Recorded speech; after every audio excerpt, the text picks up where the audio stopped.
ವಿಶ್ವವಿಖ್ಯಾತ ಶಿಕ್ಷಣ ತಜ್ಞ, writer, speaker, motivator and trainer Stephen R Covey ಅವರು ಹೇಳ್ತಾರೆ, ತಮ್ಮ 7 habits of highly effective people ಅಥವಾ ಪ್ರಭಾವಶಾಲಿ ವ್ಯಕ್ತಿಗಳ 7 ಅಭ್ಯಾಸಗಳು ಅನ್ನೋ ಒಂದು ಪುಸ್ತಕದಲ್ಲಿ ಶಾರ್ಪನಿಂಗ್ ದ ಗರಗಸನ್ನು ಹರಿತ ಮಾಡಿಕೊಳ್ಳೋದು ಅಂತ.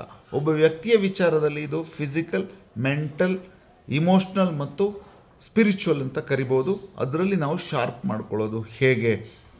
ಫಿಸಿಕಲ್ ಅಂತಂದರೆ ಎಕ್ಸಸೈಸ್ ಅಥವಾ ನ್ಯೂಟ್ರಿಷನ್ ಡೈಲಿ ತಗೊಳ್ಳೋ ಮುಖಾಂತರ, ಮೆಂಟಲಿ ಅಂತಂದರೆ ನಾವು ನಿರಂತರ ಕಲಿಕೆ ಮುಖಾಂತರ, ಇಮೋಷ್ನಲಿ ಅಂತಂದರೆ ನಮ್ಮ ಸುತ್ತಮುತ್ತ ಒಳ್ಳೆ ಬಾಂಧವ್ಯವನ್ನು ಮೇಂಟೈನ್ ಮಾಡೋ ಮುಖಾಂತರ, 4ನೇದು ಸ್ಪಿರಿಚುವಲ್ ಅಥವಾ ಅದು ಮೆಡಿಟೇಷನ್, ಯೋಗ ಅಥವಾ ಸಾಧನ, ಸತ್ಸಂಗ, ಸೇವಾ ಅಂತ ಕರೀತಾರಲ್ಲ, ಇದನ್ನು ಮಾಡೋ ಮುಖಾಂತರ ನಮ್ಮನ್ನು ನಾವು ಶಾರ್ಪಾಗಿ ಇಟ್ಕೊಳ್ಬೇಕಾಗಿದೆ. Thank you.